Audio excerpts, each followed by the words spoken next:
Hello, hello. Day 40 of 100 days of meditating every single day and then making a video for you guys about my experiences.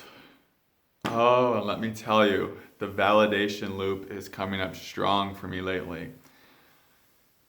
It wasn't until about like an hour to an hour and a half in my meditation that I realized just how lost I get from myself, how disconnected I get from myself through that validation loop of seeking others' approval and praise and love, and how easy it is to get pulled into that and to just kind of stay there for a while, and to really in that process of getting pulled into the validation loop and staying there for a while, just how disconnected we can get from ourselves without even realizing it.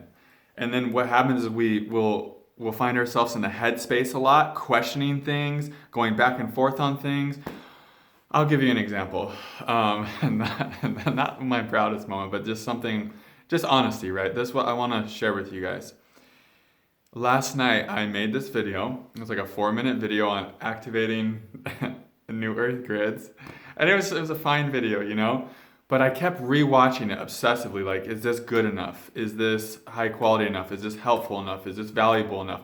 I even put the video on YouTube and set it a scheduled time release for 11 o'clock at night.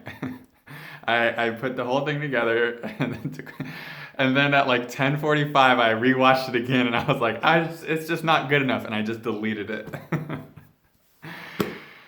That is what happens when we disconnect from ourselves. We start to become indecisive, we start to feel really insecure, and we start to just question ourselves. And that movement can be dissolved when we connect to ourselves deeply.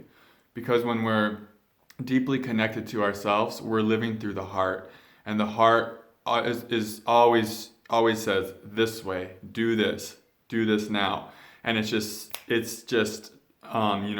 direct. And the headspace is filled with analyzing, oh my gosh, and I have a little bit of that OCD tendency from way back from childhood that is still dissolving, and it really surfaced last night. And so it's really fascinating how quickly we can lose ourselves to that validation loop, to the mind, to the identification with, our beliefs of unworthiness and not good enough and not lovable. And today, as I had a break, I knew this, what I'm going to say intellectually, but I felt it in my body. I saw it in my mind's eye when I was meditating today. So as a child, say we don't feel seen, or we don't feel heard, or we are taught that we need to work and strive for others' approval, right?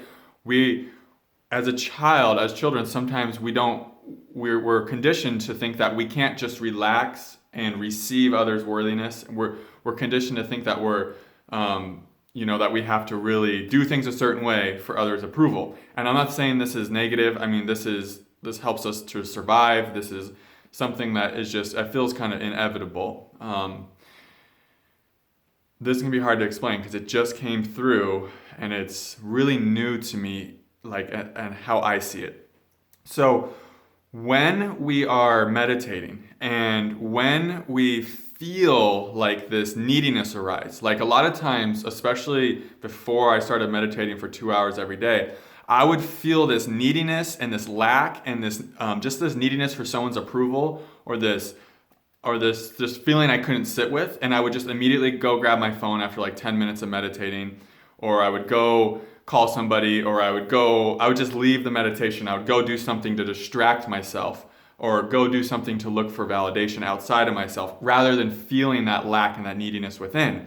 And I realized that neediness that was coming up today, it was that inner child that had never been seen. It was that inner child that had been conditioned to think that it needed others' approval to be complete, to feel complete. So because that child was conditioned to think it needed others' approval and validation for its, first of all, for its survival, because it learned that that's what that feeling is. That child is coming up and it's saying, go check your phone, go call somebody, go get validation, because if I don't get it from somebody else, I could die. And so that inner child literally thinks you could die if you don't go get hooked on that validation loop, right? Of seeking others' approval and love and acceptance.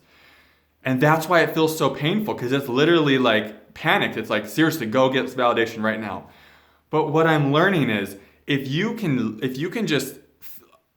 hold the space for this inner child, if you can just let it up and shine your pure light of awareness, shine the source energy within you, if you can shine that awareness and source energy on this inner child when it's coming up and it's panicked and it's begging for someone else's approval, you're reteaching it. You're reconditioning it. And you're giving it a new belief. You're literally rewiring your nervous system and your cells, and you're showing this inner child that the love it's seeking is right here.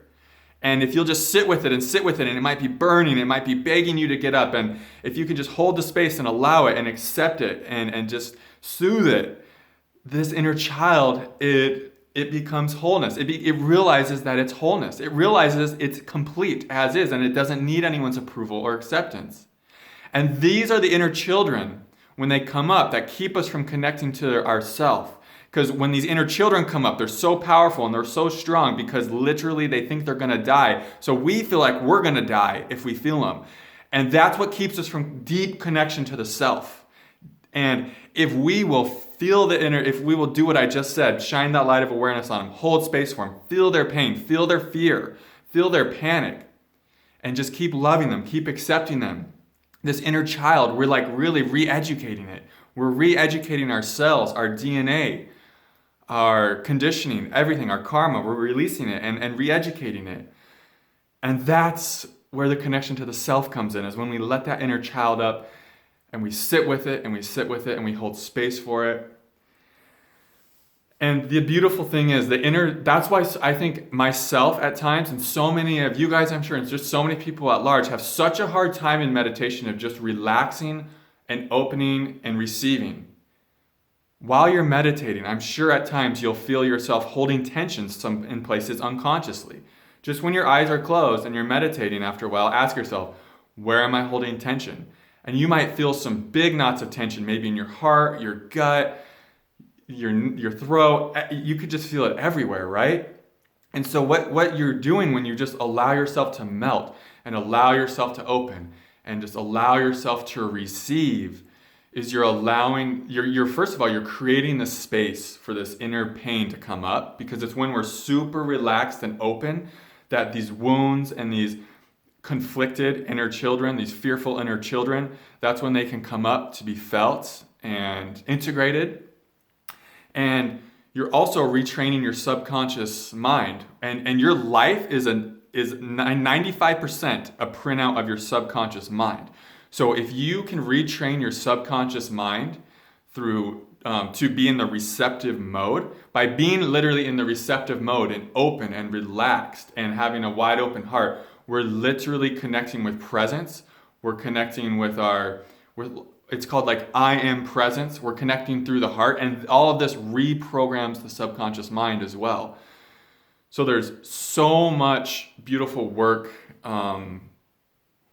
that can be done through just opening and receiving. And this is, to put it in a metaphysical way, this is how we unlock the new earth grids within us. Because new earth is not out here. New earth exists within us. And we can't unlock new earth grids within us. We can't feel the new earth within us if we're not willing to see those inner children, to love those inner children. Because until we love those inner children, we can't connect deep enough to ourself, to the self, to unlock the grids. Unlocking the grids, the key to unlocking the grids is connection to the self. And we get to the connection to the self by feeling the pain and the fear and just like the trauma of those inner children who were never seen, who were never heard, who felt like they had to strive for others' approval and acceptance and love.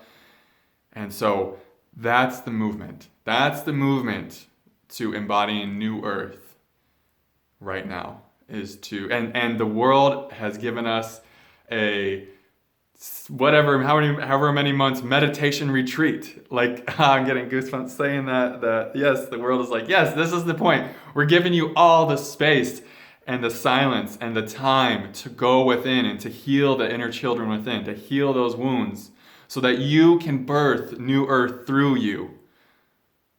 So that new earth becomes a reality that you live in, that you can live in right now. All right, guys, day number 40. I love you guys so much. Namaste.